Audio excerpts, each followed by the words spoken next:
അപ്പോൾ നിങ്ങൾ ചിന്തിച്ച് നോക്കിയേ, സൺഡേ സ്കൂൾ അങ്ങ് കഴിഞ്ഞു. സൺഡേ സ്കൂൾ കഴിഞ്ഞാൽ പ്രിയമുള്ളവരെ അടുത്ത ആത്മീയ സംഘടന എന്ന് പറയുന്നത് എന്താണ്? യൂത്ത് അസോസിയേഷനാണ്. അപ്പോൾ നിങ്ങളുടെ മക്കൾ യുവാവായി യുവതിയായി ഇതാ നേരെ പോകേണ്ട ആത്മീയ സംഘടന രണ്ടുമാണ്. ആത്മീയത മുഴുവനും അവൻ്റെ ഉള്ളിലേക്ക് വീണ്ടും നിവേശിപ്പിക്കപ്പെടേണ്ട ഈ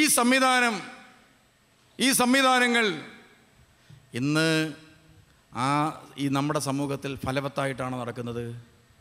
ആണോ? നിങ്ങൾ ചിന്തിച്ച് നോക്കിയേ. നിങ്ങളുടെ പള്ളിയിലെ യൂത്തുകാർ മുഴുവൻ നിങ്ങളുടെ പള്ളിയിൽ ഒന്നിച്ചുകൂടി ഇതാ പ്രവർത്തിക്കുകയും പ്രാർത്ഥിക്കുകയും ചെയ്യുന്നുണ്ടോ? ഉണ്ടോ? ഇല്ലയോ? ഇല്ല. ഇനി നമ്മൾ ചിന്തിച്ച് നോക്കിയ പ്രിയമുള്ളവരെ, അങ്ങനെ ഓരോ മേഖലകൾ എടുത്ത് പരിശോധിച്ച് ഓരോന്നായിട്ട് എടുത്ത് പരിശോധിച്ച് നോക്കുമ്പോൾ നമുക്കൊരു മനുഷ്യനെ ഒരു ഹോസ്പിറ്റലിലേക്ക് കൊണ്ടുപോയാൽ ആദ്യം ചെയ്യുന്ന എന്താണ്? ഇവൻ എവിടെയൊക്കെയാണ് കുഴപ്പം എന്ന് നോക്കും. എന്നിട്ട് ഇതെല്ലാം ക്ലിയർ ആക്കാനായിട്ട് മെഡിസിൻ കൊടുക്കും, അല്ലേ? ഷുഗർ നേരെയാകണം, പ്രഷറിന് 2 ഗുളിക, പിന്നെ കൊളസ്ട്രോൾ ഉണ്ടെന്ന് തോന്നുന്നു അതിന് 2 ഗുളിക, അങ്ങനെ മൊത്തത്തിൽ ഗുളികയെല്ലാം എടുത്തു നോക്കും. എന്നിട്ട് ഇതെല്ലാം കൂടെ ഒന്നിച്ച് കഴിക്കേണ്ടി വരും. ഇന്ന് സത്യത്തിൽ പ്രിയമുള്ളവരെ, നാളുകളായി നമ്മൾ പോലും അറിയാതെ നമ്മുടെ തീഷ്ണതയുടെ കുറവ്, നമ്മുടെ ആധ്യാത്മിക തീഷ്ണതയുടെ കുറവ് പ്രിയമുള്ളവരെ ഓരോ മേഖലകളെയും നമ്മൾ പോലും അറിയാതെ ചോർത്തും. അതുകൊണ്ട് നമ്മുടെ കണ്ണുകൾ എപ്പോഴും നിങ്ങളുടെ ആധ്യാത്മിക ചൈതന്യം കൊടുക്കേണ്ട മേഖലകളിലായിരിക്കണം. സൺഡേ സ്കൂൾ അധ്യാപിക എപ്പോഴും കുഞ്ഞുങ്ങളെക്കുറിച്ച് ചിന്തിച്ചുകൊണ്ടിരിക്കണം.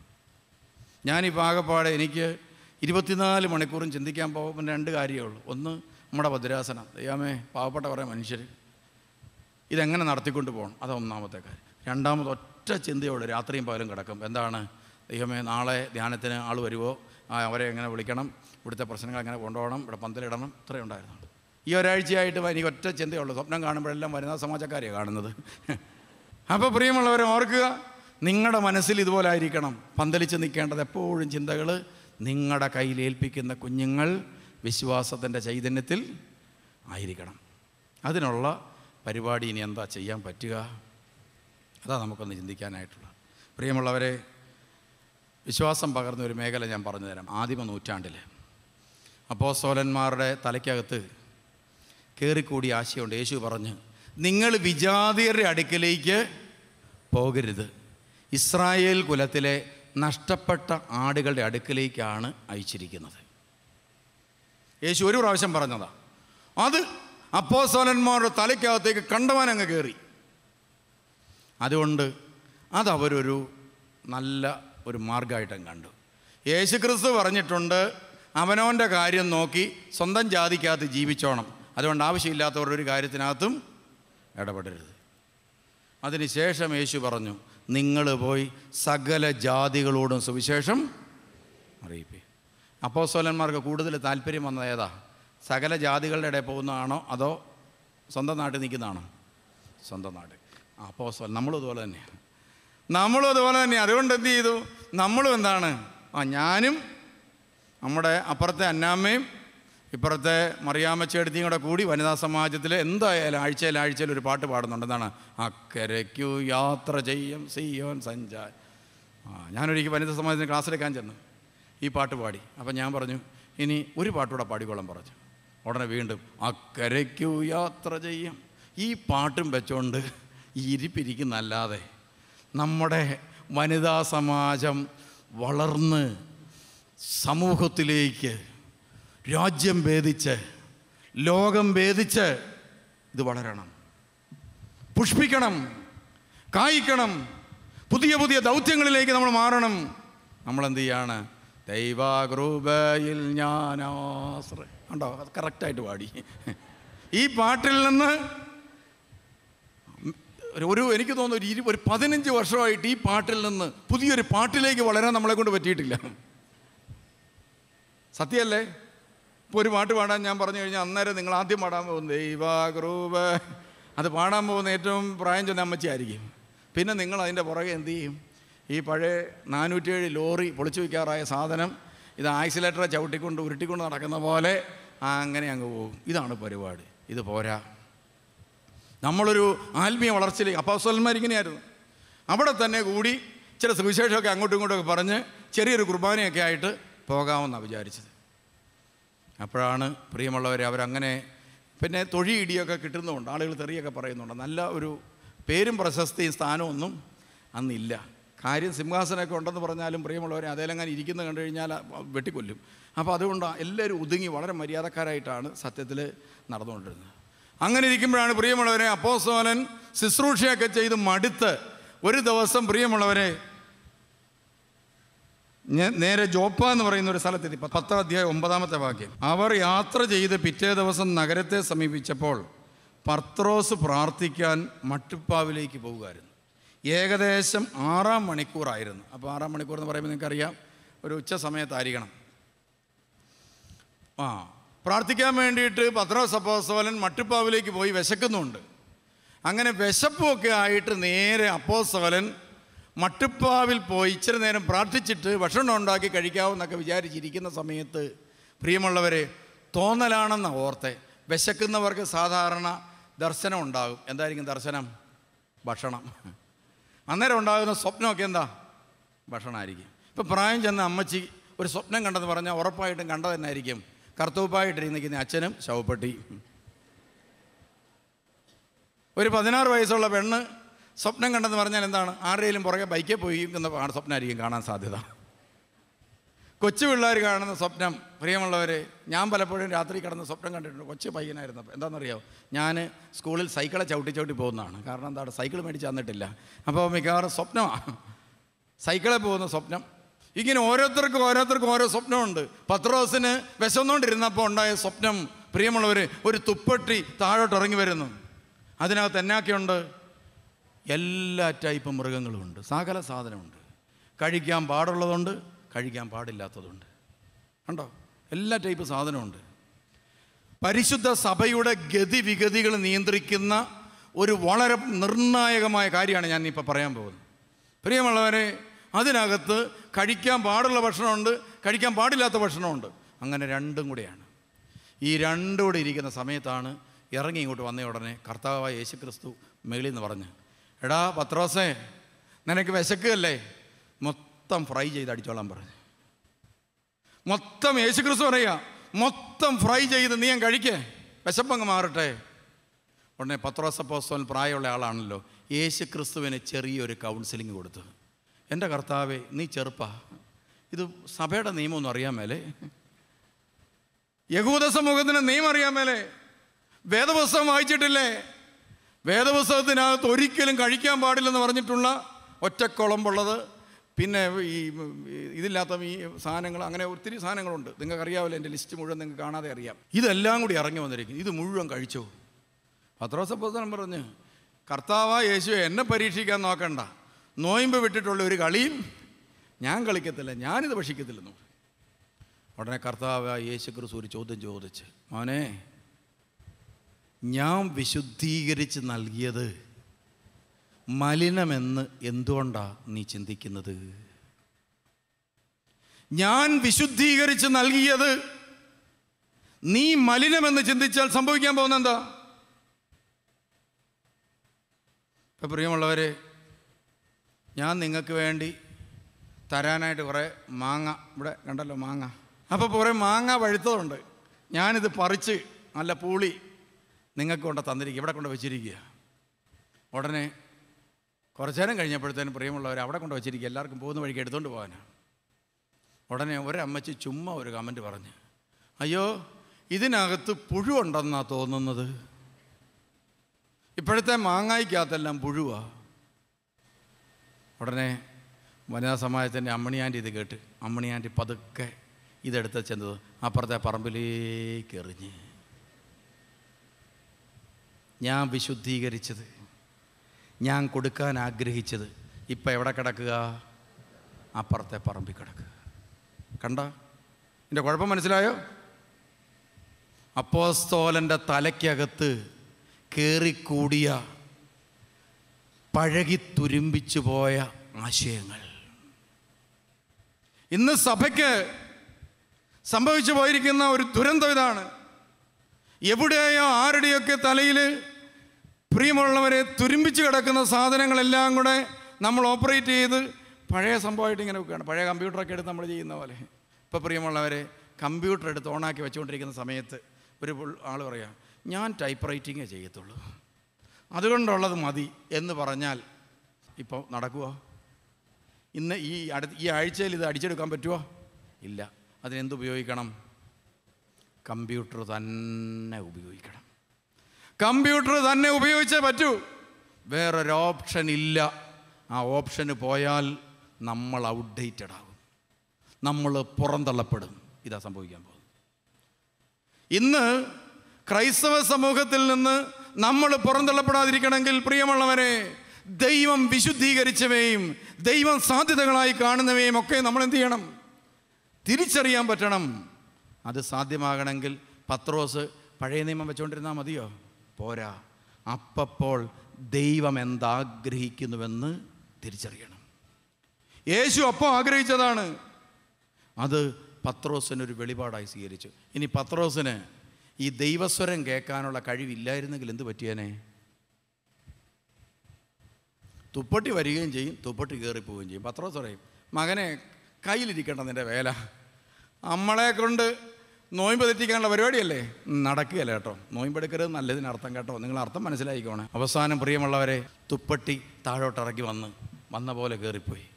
പത്രോസ് കണ്ണു തുറന്ന് നോക്കിയപ്പോഴത്തേനും തുപ്പട്ടിയില്ല. മുറിച്ച് ഫ്രൈ ചെയ്യാനായിട്ട് മുളകൊക്കെ എടുത്ത് വെച്ചതാ. അപ്പോൾ ഒന്നുമില്ല, എല്ലാം കയറിപ്പോയി. പത്രോസ് അപ്പോൾ ചിന്തിച്ച്, എന്തായിരിക്കും ഇത് കർത്താവ് പറയാൻ ഉദ്ദേശിച്ചത്? കഴിക്കണ്ടെന്ന് പറഞ്ഞ സാധനമൊക്കെ കഴിച്ചോളാൻ പറഞ്ഞു. നോയമ്പെടുക്കേണ്ടെന്നാണ് ഇതിനർത്ഥം? ബുധനും വെള്ളിയും വേണ്ടെന്നാണ് ഇതിനർത്ഥം?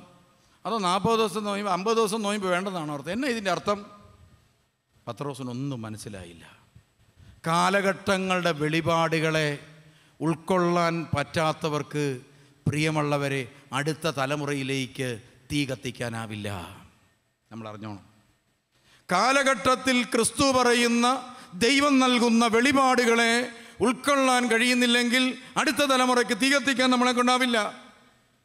വിശ്വാസത്തിൻ്റെ ദീപം അത് പകരാനാവില്ല.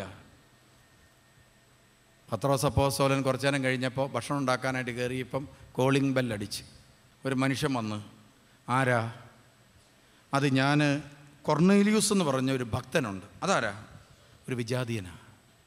അവിടെ പത്രോസ് പറഞ്ഞു, അയ്യേ, വിജാതീയരുടെ അടുത്ത് ഞങ്ങൾ പോകത്തില്ല. ഞങ്ങളുടെ കർത്താവ് ഞങ്ങളോടൊരു കാര്യം പറഞ്ഞിട്ടുണ്ട്. എന്താ പറഞ്ഞെന്നറിയാം?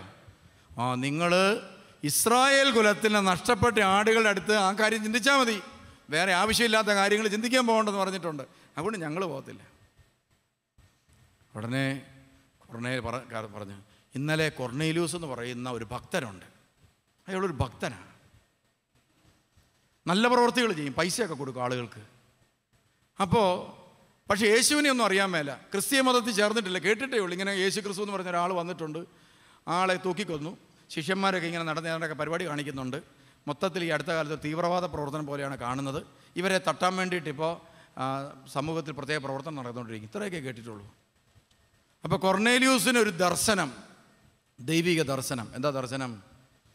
നീ പോയി പത്രോസ് എന്ന് പറയുന്നൊരു മനുഷ്യനുണ്ട്, അയാളെ കണ്ട് അയാൾ പറയുന്നത് കേൾക്കണം. പത്രോസ് അപ്പോസ്തല, ഞങ്ങളുടെ വീട്ടിലൊന്ന് വരണം. കൊർന്നേലിയൂസ് നോക്കിയിരിക്കുക, നിങ്ങളുടെ കയ്യിൽ നിന്ന് പ്രസംഗം കേൾക്കണമെന്നാണ് ഞങ്ങളോട് പറഞ്ഞിരിക്കുന്നത്. നിങ്ങളുടെ കയ്യിൽ നിന്ന് പ്രസംഗം കേൾക്കണമെന്നാണ് പറഞ്ഞിരിക്കുന്നത്. അങ്ങനത്തെ ഒത്തിരി കൊർന്നേലിയൂസ് ഉണ്ട് ഈ ഭാരതത്തിൽ. ഒത്തിരി നല്ല മനുഷ്യർ, ക്രിസ്ത്യാനിയേക്കാൾ മെച്ചപ്പെട്ടവർ. ഞാൻ ഈ അടുത്ത കാലത്ത് മെഡിക്കൽ കോളേജിൽ, അടുത്ത കാലത്തല്ല, ഒരു വർഷമായി കാണും, മെഡിക്കൽ കോളേജ് വാർഡുകൾ കഴുകാൻ വേണ്ടി ഇവിടുന്ന് പോയി. അപ്പോൾ ഞാനും ഉണ്ടായിരുന്നു. അവിടുത്തെ ഒരു ഡോക്ടർ, അദ്ദേഹം മർത്തോമ സഭയിൽപ്പെട്ട ഡോക്ടറാണ്. അതിൻ്റെ അന്നത്തെ ചാർജ് വഹിക്കുന്ന ഡോക്ടർ. അദ്ദേഹം എന്നെ കൊണ്ടു നടന്ന് ഇങ്ങനെ ഓരോ വാർഡൊക്കെ കാണിച്ച് അങ്ങനെ ഞങ്ങളതിന് നേതൃത്വം കൊടുത്തുകൊണ്ടിരിക്കുകയാണ്. ആ സമയത്ത് പ്രിയമുള്ളവരെ, പ്രമുഖ ഡോക്ടർമാരൊക്കെ വന്നപ്പോൾ പ്രമുഖ ഡോക്ടർമാരെയൊക്കെ എനിക്ക് പരിചയപ്പെടുത്തുന്നു. ഇദ്ദേഹമാണ് കാർഡിയോളജി, ഇദ്ദേഹമാണിത്. അപ്പോൾ ഒരു ഹൈന്ദവനായ ഡോക്ടർ, അദ്ദേഹത്തിൻ്റെ പേര് ഞാൻ മറന്നുപോയി. പ്രിയമുള്ളവരെ, അദ്ദേഹം വളരെ ശാന്തമായി നടന്നു വരുന്ന കണ്ടപ്പോൾ എന്നോട് പറയുകയാണ്, ഈ മെഡിക്കൽ കോളേജിലെ ജീവിക്കുന്ന വിശുദ്ധനാണ് ഈ വരുന്നത്. ഒരു മർത്തോമ സഭയിൽപ്പെട്ട ഒരു ഡോക്ടർ പറയുകയാണ്, ഒരു ഹൈന്ദവ ഡോക്ടറെ നോക്കി പറയുകയാണ്, ഇതാ മെഡിക്കൽ കോളേജിലെ ജീവിക്കുന്ന വിശുദ്ധനാണ് ഈ വരുന്നത്. പാവപ്പെട്ട രോഗിക്ക് വേണ്ടി ജീവനെ കൊടുക്കാൻ മടിക്കാത്ത മനുഷ്യൻ. ഒരു കൊർണേലിയൂസാ. വേറെ എത്ര കൊർണേലിയൂസുമാരുണ്ടെന്നറിയാം? വേറെ എത്ര കൊർണേലിയൂസുമാരുണ്ട്. ഞാൻ ഈ കഴിഞ്ഞ ദിവസം അയർലൻഡിൽ ചെന്നപ്പോൾ പ്രിയമുള്ളവരെ, ഒരു ക്രിസ്ത്യാനി പെണ്ണിനെ മഹാരാഷ്ട്രക്കാരൻ കല്യാണം കഴിച്ചു. ഒരു ബോംബെയിൽ സെറ്റിൽഡായിട്ട് അയർലൻഡിൽ വന്ന് താമസിക്കുകയാണ്. അപ്പോൾ അദ്ദേഹം ക്രിസ്ത്യാനിയായി, മാനസാന്തരപ്പെട്ടു ക്രിസ്ത്യാനിയായി, ധ്യാനമൊക്കെ കൂടി ഇച്ചിരി ഭക്തനായി. അങ്ങനെ പള്ളിയിൽ പോയി പ്രാർത്ഥിക്കാൻ തുടങ്ങിയപ്പോൾ പ്രിയമുള്ളവരെ, നമ്മുടെ ക്രിസ്ത്യാനി അച്ചായന്മാരുണ്ടല്ലോ, അവരോടാണ് പുള്ളി ഉപദേശങ്ങൾ ചോദിച്ചത്. നമ്മൾ പള്ളിയിൽ എല്ലാ ഞായറാഴ്ച ആദ്യം രാവിലെ ചെല്ലണം എന്നൊക്കെയുള്ള ഉപദേശങ്ങൾ. ഉടനെ അച്ചായന്മാർ പറഞ്ഞു, എടാ, യേശുക്രിസ്തുവിനോടും ദൈവത്തോടും ഒന്നും അധികം അടുക്കാതിരിക്കുക നല്ലത്. ഞങ്ങൾ കണ്ടില്ലേ, ഒരു ഡിസ്റ്റൻസ് ഇട്ടാൽ പോകുന്നു, അത്യാവശ്യത്തിന് പോകും. അതുകൊണ്ട് അമിതമായ അടുപ്പത്തിന് പോയാൽ ഈ വലിയ സഹനങ്ങളായിരിക്കും കിട്ടുന്നത്. ആത്മീയത അടുപ്പത്തിന് പോയാൽ സഹനങ്ങൾ കിട്ടും. അതുകൊണ്ട് അധികം അടുക്കാതിരിക്കുക നല്ലത്. ആ പുള്ളിയുടെ തലയ്ക്കകത്ത് ക്രിസ്ത്യാനി കൊടുത്ത ആത്മീയ ഉപദേശം അധികം പള്ളിയിൽ പോകാതിരിക്കുക നല്ലത്. അപ്പോൾ പ്രിയമുള്ളവരെ, പുള്ളി അതെല്ലാം കേട്ട്, അവരുടെ ഉപദേശങ്ങൾ കേട്ട്, മുറി ഉപദേശങ്ങൾ കേട്ട് അയാളുടെ ഉണ്ടായിരുന്ന തീ കെട്ടുകൊണ്ടിരിക്കുക. അപ്പോഴാണ് ഞാൻ ആ വഴിക്ക് ചെന്നത്. അതിനിടയിൽ ഇയാൾക്കൊരു ആക്സിഡൻ്റ് കൂടെ പറ്റി. അപ്പോൾ ഈ അച്ചായന്മാർ പറഞ്ഞത് 100% കറക്റ്റായി. ദൈവത്തോടടുത്താൽ സഹനം കിട്ടും. ഒരാഴ്ച കാലൊടിഞ്ഞേച്ച് കമ്പിയിട്ട് കിടക്കും. അത് എഴുന്നേൽക്കുമ്പോഴാണ് ഞാൻ ചെല്ലുന്നത്. ഉടനെ പുള്ളിക്കാരൻ്റെ ഒരു റിലേറ്റീവിൻ്റെ വീട്ടിലാണ് ഞാൻ താമസിക്കുന്നത്. അവിടെ ആ വീട് ഒഴിഞ്ഞു കിടക്കുകയാണ്. അപ്പോൾ ആ വീട്ടിൽ താമസിക്കുക. ഒരു ഭക്ഷണം കൊണ്ടുവരാൻ ഉള്ള രീതിയിൽ അവിടെ വന്നു കഴിഞ്ഞാൽ ഭാര്യ പറഞ്ഞു, എൻ്റെ ഭർത്താവ് ഒരു മഹാരാഷ്ട്രക്കാരനാണ്, അദ്ദേഹത്തിന് ഒത്തിരി സംശയങ്ങളുണ്ട്, ആ സംശയങ്ങൾ ചോദിക്കാൻ വേണ്ടി വന്നതാണ്. ഞാൻ പ്രിയമുള്ളവരെ ആ വ്യക്തിയോട് സംസാരിച്ച് കഴിഞ്ഞപ്പോൾ പ്രിയമുള്ളവരെ, എനിക്ക് മനസ്സിലായത് ഇത്രയും നിഷ്കളങ്കനായ ഒരു ക്രൈസ്തവൻ. അയാൾ പറയുകയാണ്, ഞാൻ ഇന്നലെയും രാത്രി യേശുവായിട്ട് വഴക്ക് പിടിച്ചെന്ന് പറഞ്ഞു. യേശുവിനോട് ഞാൻ പറഞ്ഞു, ഞാൻ ഇനി നീയുമായിട്ടുള്ള കൂട്ടില്ല, എനിക്ക് ആക്സിഡൻറ്റ് പറ്റി, ബിസിനസ് അങ്ങോട്ട് നന്നായിട്ട് നടക്കുന്നില്ല, എല്ലാ കാര്യവും ശരിയല്ല, അതുകൊണ്ട് ഞാൻ ഇനി പ്രാർത്ഥിക്കാൻ വരികയില്ല. ഞാൻ അന്നേരം ഓർത്ത്, ദൈവമേ, യേശുവായിട്ട് വഴക്ക് പിടിക്കാനും മാത്രം ബന്ധമുള്ള ഒരാൾ. നമ്മൾ യേശുവിനെ കണ്ടിട്ട് വേണ്ട വഴക്ക് പിടിക്കാൻ. നമ്മൾ പിന്നെ വഴക്ക് പിടിക്കുന്ന ആരാ? യേശുവിനെ കിട്ടാത്തതുകൊണ്ട് വികാരിയച്ഛനുമായിട്ട് കുസ്തി പിടിക്കും വനിതാ സമാജക്കാർ. യേശുവായിട്ട് അത്ര റിലേഷനാണ്. അങ്ങനത്തെ എത്രയോ വിശുദ്ധന്മാരായ കൊർണേലിയൂസുമാർ നമ്മുടെ ഇടയിലുണ്ട്. അപ്പോഴാണ് നമ്മളെന്ത് ചെയ്യുന്നത്? തുപ്പട്ടിയും വെച്ചുകൊണ്ടിരിക്കുക. പത്രോസ് അപ്പോസ്തലൻ പറഞ്ഞു, വരണോ? അപ്പോൾ പറഞ്ഞു, വരണമെന്നാണ് സ്വപ്നത്തിൽ പറഞ്ഞത്. പത്രോസിന് ഈ ഒരു വെളിപാട് ഉൾക്കൊള്ളാൻ കഴിഞ്ഞതുകൊണ്ട്, കാലഘട്ടത്തിൻ്റെ വെളിപാട്, ദൈവസ്വരം കേൾക്കാനുള്ള കഴിവുണ്ടായിരുന്നതുകൊണ്ട് പത്രോസ് എന്ത് ചെയ്തു? ആരുടെ കൂടെ പോയി? കൊർണേലിയൂസിൻ്റെ കൂടെ പോയി. ഇന്നത്തെ കാലഘട്ടത്തിൻ്റെ സഭയുടെ പ്രശ്നം എന്താണെന്നറിയാമോ? ദൈവസ്വരം കേൾക്കാനുള്ള കഴിവ് നഷ്ടപ്പെട്ടിരിക്കുന്നത് കൊണ്ട്, പോകേണ്ട വഴിച്ചാലുകൾ ഏതാണെന്നറിയാൻ പറ്റാതെ നാമൊക്കെ വല്ലാത്തൊരു പ്രതിസന്ധിയിൽ ഇടിച്ചു നിൽക്കുക. ഇവിടാണ് നമ്മുടെ ആധ്യാത്മിക മേഖലയുടെ നവീകരണം സാധ്യമാകേണ്ടത്. ആധ്യാത്മിക മേഖലയുടെ നവീകരണം സാധ്യമാകേണ്ടത് പ്രിയമുള്ളവരെ ഇവിടെയാണ്. നമ്മൾ തിരിച്ചറിയണം, ഒരു നവോത്ഥാനം ക്രൈസ്തവ സമൂഹത്തിന് ആവശ്യമാണ്. എന്തിനാണെന്നറിയോ? കൈകൊട്ടാനും പാട്ട് പാടാനൊന്നും ഞാൻ പറയുകയില്ല, അതിനുവേണ്ടിയൊന്നുമല്ല. പിന്നെ എന്തിനാണ് ഈ കൈ കൊട്ടിക്കുന്നത്? എന്തിനാണെന്ന് ചോദിച്ചാൽ അത് ഈ പ്രശ്നം മാറാനാണ്. ഏതാ ഇത്? അല്ല, ഇങ്ങനെ കാണിക്കുമല്ലോ. അപ്പോൾ പ്രിയമുള്ളവരെ, നമ്മൾ ഈ ധ്യാനത്തിനൊക്കെ എന്നാ ചെയ്യുമെന്ന് ചോദിച്ചാൽ, വന്ന ഉടനെ ആദ്യം എന്ത് ചെയ്യുമെന്ന് ചോദിച്ചാൽ, ശരിക്കും അങ്ങോട്ട് കൈയടിച്ചോളാൻ പറയും. അപ്പോൾ അന്നേരം സമയത്ത് എന്ത് ചെയ്യുമെന്നറിയോ? ഈ കൈ അടിക്കുമ്പം ഈ ഞരമ്പുണ്ട് ഇവിടെ, ഇങ്ങനെ കൈ അങ്ങോട്ട് അടിക്കാൻ തുടങ്ങുമ്പോഴത്തേനും ബ്ലഡ് സർക്കുലേഷൻ കാലേക്കൂടെയും കയ്യേക്കൂടെയും കയറിയിട്ട് തലയ്ക്കകത്ത് കയറും. അപ്പോൾ ഒരു ചെറിയ ബോധം ഉണ്ടാകും, ശകലം. ആ ബോധം കിട്ടുന്ന സമയം നോക്കി നമ്മളെന്ത് ചെയ്യും? നമുക്ക് പറയാനുള്ളത് അങ്ങ് കൊടുക്കും. ഈ ഏവങ്കലിയം പ്രസംഗം നടത്തുമ്പോഴുള്ള പ്രശ്നം എന്നാണെന്നറിയോ? പ്രിയമുള്ളവരെ, കുർബാനയൊക്കെ കഴിയുമ്പോൾ തൂങ്ങിയാണ് നിൽക്കുന്നത്. പറയുന്നതൊക്കെ നേരെ ഓപ്പോസിറ്റാണ് മനസ്സിലാകാൻ പോകുന്നത്. നമുക്ക് കുർബാന ലൈനായിട്ട് നിന്ന് സ്ത്രീകൾ സ്വീകരിക്കേണ്ടതാണ്. നിങ്ങൾ കേൾക്കുന്ന എന്നതാ? അധികം പേർക്ക് കൊടുക്കുകയില്ല, കുറച്ച് പേർക്കേ ഉള്ളൂ. അതുകൊണ്ടാണല്ലോ കമ്പംമേട്ടിൽ ഇടിക്കുന്ന പോലത്തെ ഇടി. സത്യത്തിൽ ഞാൻ ഓർക്കായിരുന്നു, എനിക്ക് സ്ത്രീകളോട് ഭയങ്കര ബഹുമാനമാണ്. അപ്പോൾ ഞാൻ പറഞ്ഞ് വനിതാ സമാജത്തിൻ്റെ പ്രോഗ്രാം ആയതുകൊണ്ട് ഒരു കുഴപ്പമില്ല, അച്ചടക്കത്തോടെ കാര്യങ്ങൾ പൊക്കോളും. ഉടനെ ഈ ഇട്ടിയച്ഛനും ജയിക്കവച്ചനും എല്ലാം കൂടി എന്നോട് പറയുക, തിരുമേനി ഉദ്ദേശിക്കുന്ന പോലെ അത്ര നല്ലവരൊന്നും അല്ല സ്ത്രീകൾ, ഇവിടെ തിരിച്ചു വെച്ചേച്ചേ അവർ പോകത്തുള്ളൂ. എനിക്ക് സത്യത്തിൽ അഭിപ്രായം ഇല്ല പ്രിയമുള്ളവർ. അതെന്നാ സംഭവം എന്നറിയാം, ഇത് മയങ്ങിയിരിക്കുമ്പോഴാണ് കേൾക്കുന്നത്, അനൗൺസ്മെൻറ്റ് മയങ്ങിയിരിക്കുമ്പോഴാണ് കേൾക്കുന്നത്. അതാ ഒരു പ്രശ്നം. അപ്പോൾ പ്രിയമുള്ളവരെ, നമ്മളതുകൊണ്ട് ഈ കയ്യൊക്കെ അടിച്ച് അപ്പോൾ തലയ്ക്കൊരു വെളിവ് വരും. വെളിവ് കിട്ടുന്ന സമയം നോക്കി ഞാൻ പതുക്കെ സ്റ്റേജിൽ വന്ന് ആ സമയത്ത് സാധനം കൊടുത്തേച്ച് സ്ഥലം വിടും. അതാണ് ഈ ധ്യാനപ്രസംഗം, നമ്മൾ അതിനാണ് ഈ താമസിപ്പിക്കുന്നത്. ഒന്ന് ഉറങ്ങിയൊക്കെ എഴുന്നേറ്റ് കഴിയുമ്പോൾ ഒരുമാതിരി ബോധം കിട്ടും. പിന്നെ കുർബാന അനുഭവിച്ച് കഴിയുമ്പോൾ കുറച്ചുകൂടെ കിട്ടും. അത് കഴിയുമ്പം പ്രിയമുള്ള 2 കൈയും കൂടെ എടുത്തു കഴിഞ്ഞാൽ ഓക്കെ, പഴയ ബോധം തിരിച്ചു കിട്ടി. ആ സമയത്ത് 10 വചനം പറയാമെങ്കിൽ ഏക്കും. അതിനാ താമസിപ്പിച്ചുള്ള ധ്യാനം. മനസ്സിലായോ? ഏകദിന ധ്യാനം നടത്തിയാലുള്ള പ്രശ്നം എന്നാന്ന് മനസ്സിലായില്ലേ? ഇതാ സംഭവം. കാരണം എന്താണ്? ദൂരെ യാത്ര ചെയ്ത് വന്നു, ഉച്ച വരെ ഉറക്കം, ക്ഷീണം തീർക്കാൻ. ഉച്ച കഴിയുമ്പോൾ എന്താണ്? നല്ല ഭക്ഷണം എല്ലായിടത്തും കൊടുക്കത്തുള്ളൂ. അതുകൊണ്ട് നല്ല ഭക്ഷണം കഴിച്ചതിൻ്റെ ഉറക്കം. പിന്നെ ആകപ്പാടെ ഉണരുന്ന എപ്പോഴാണ്? കടിയും കട്ടൻ കാപ്പിയും കിട്ടുന്ന സമയത്ത് ഉണർന്ന് വീട്ടിലേക്ക് പോകും. ഇതാ നമ്മുടെ ഒരു ശരാശരി ഏകദിന ധ്യാനത്തിൻ്റെ പ്രശ്നം. മനസ്സിലായോ? അപ്പോൾ പ്രിയമുള്ളവർ, ഈ കാലഘട്ടത്തിൻ്റെ വെളിപാട് ഉൾക്കൊള്ളാൻ പറ്റുന്ന വിധം നമ്മുടെ ബോധം തെളിയണം. കൊർണേലിയൂസിൻ്റെ വീട്ടിലേക്ക് പത്രോസ് പോയില്ലായിരുന്നെങ്കിൽ സംഭവിക്കാൻ പോകുന്ന ദുരന്തം എന്തൊക്കെയാണെന്നറിയോ? കൊർണേലിയൂസിൻ്റെ വീട്ടിലേക്ക് പോകുക എന്ന ദൈവസ്വരം ബൈബിളിലുള്ളതല്ല, പഴയ നിയമത്തിലുള്ളതല്ല. അപ്പോൾ അവൻ്റെ ആത്മാവിൽ ദൈവം തോന്നിച്ച ആന്തരിക ദർശനമാണ്, ആന്തരിക ചൈതന്യമാണ്. പ്രിയമുള്ളവരെ, ഇപ്പോൾ നീ വിജാതിയൻ്റെ അടുക്കലേക്ക് പോവുക. ഈ ആന്തരിക ചൈതന്യം, ആന്തരിക ബലം, ആന്തരിക ദർശനം നഷ്ടപ്പെട്ടു പോയതാണ് നമ്മൾ ഇന്ന് സഭ നേരിടുന്ന പ്രശ്നം. അതുകൊണ്ടാണ് പുതിയ തലമുറ ചോദിച്ചു തുടങ്ങി, സത്യത്തിൽ ഇതെന്നാ സംഭവം? ഇത് അവർക്കൊന്നും മനസ്സിലാകുന്നില്ല. പൊതുയോഗത്തിൽ കടന്ന് ഇങ്ങനെ അടികൂടി. ഞാൻ അമേരിക്ക ചെന്നപ്പോൾ പ്രിയമുള്ളവരെ, എന്നോട് ഒരു വീട്ടിൽ ചെന്നപ്പോൾ ഒരമ്മ പറഞ്ഞു, അവന് പള്ളിയിൽ പോകാനായിട്ട് ഇച്ചിരി വിഷമാണ്. ഞാൻ അച്ഛനായിരുന്നപ്പോഴാണ്, അവനൊരു ചെറിയ ഉപദേശം കൊടുക്കണമെന്ന് പറഞ്ഞു. ഞാൻ ആ കൊച്ചിനെ വിളിച്ചിരുത്തി, മോനെ നിൻ്റെ പേരെന്നാ? അവൻ പേര് പറഞ്ഞു. അപ്പം ഞാൻ ആത്മീയ മേഖലകളിൽ ഉപദേശം തുടങ്ങി. മോനെ, ദൈവം സ്നേഹമാണ്, നിനക്കറിയാം? അപ്പോൾ പറഞ്ഞു, എനിക്കറിയാം. നിനക്ക് എങ്ങനെയാണ് മനസ്സിലായത്? അവൻ പറഞ്ഞു, ഞാൻ എല്ലാ ദിവസവും ബൈബിൾ വായിക്കും. ഓ, നീ എല്ലാ ദിവസവും ബൈബിൾ വായിക്കും? അപ്പം ഞാൻ ചോദിച്ചു, അപ്പം നിനക്ക് ഈ പുതിയ നിയമം വായിച്ചപ്പോൾ നിനക്ക് എന്നാ മനസ്സിലായത്? അവൻ പറഞ്ഞ്, ദൈവം നമ്മുടെ അപ്പനാണ്, പിതാവാണ്. ഞാൻ ഞെട്ടി.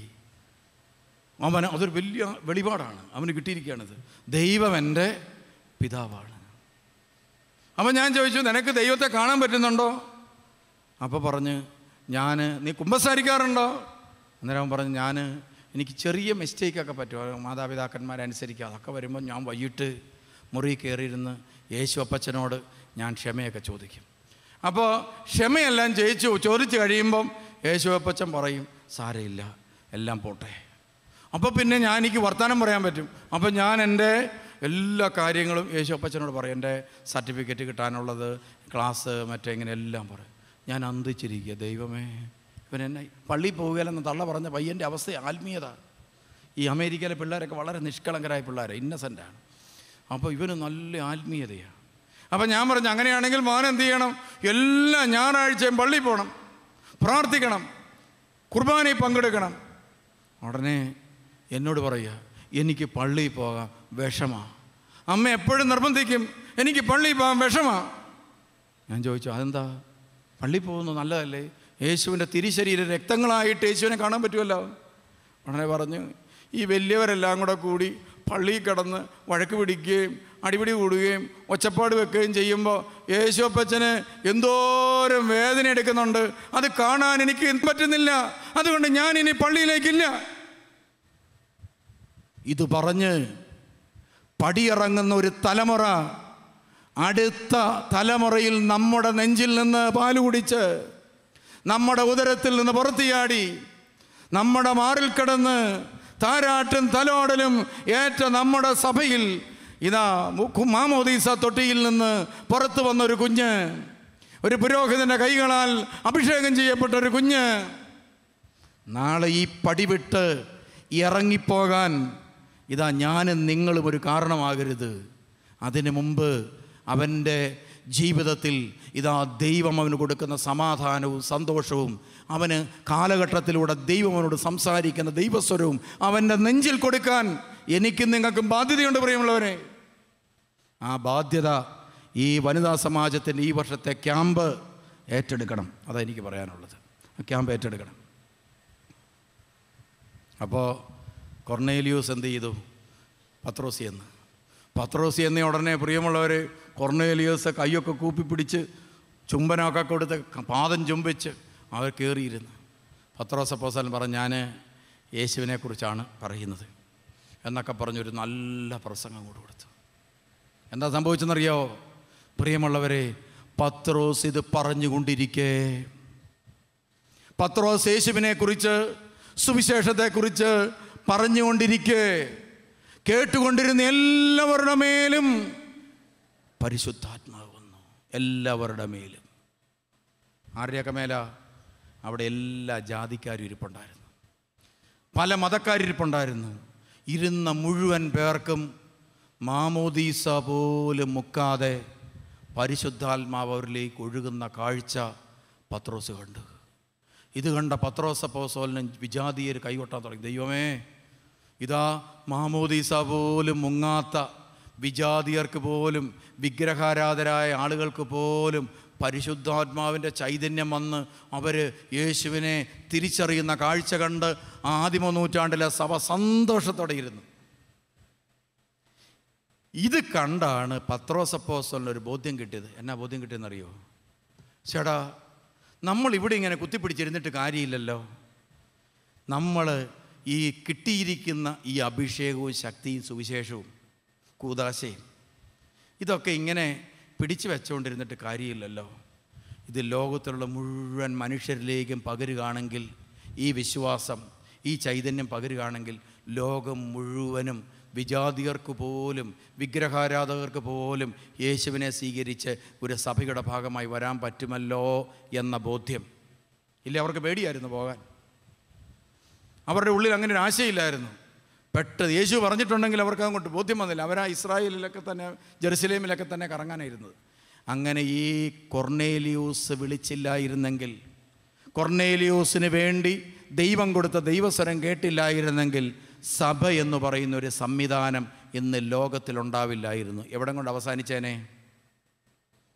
ജെറുസലേമും പരിസരവും കൊണ്ട് സംഗതി തീർന്നേനെ. അവിടെ ഇല്ല, അവിടെ ഇപ്പം ഇല്ല. അതുകൊണ്ട് ക്രൈസ്തവ സഭയെന്ന് പറയുന്നത് ഭൂമുഖത്തു നിന്ന് പോലും മാഞ്ഞു പോകുമായിരുന്നു. പത്രോസ് പരിശുദ്ധാത്മാവ് നൽകിയ കാലഘട്ടത്തിൻ്റെ വെളിപാടുകൾ ഉൾക്കൊണ്ടില്ലായിരുന്നെങ്കിൽ പ്രിയമുള്ളവരെ, ഭൂമുഖത്തു നിന്ന് ക്രൈസ്തവ സഭ മാഞ്ഞു പോകുമായിരുന്നു.